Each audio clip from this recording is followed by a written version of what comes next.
a new challenge lock picking video. Here's the lock I'll be picking today. It was pinned up and made by Sidewinder. Here is both the key and his mark. And now I'm gonna pick it for you guys.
And there we go.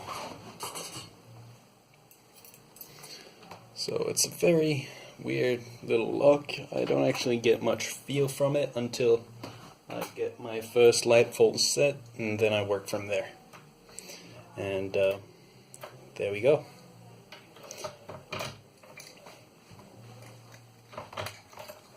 Thanks for the challenge.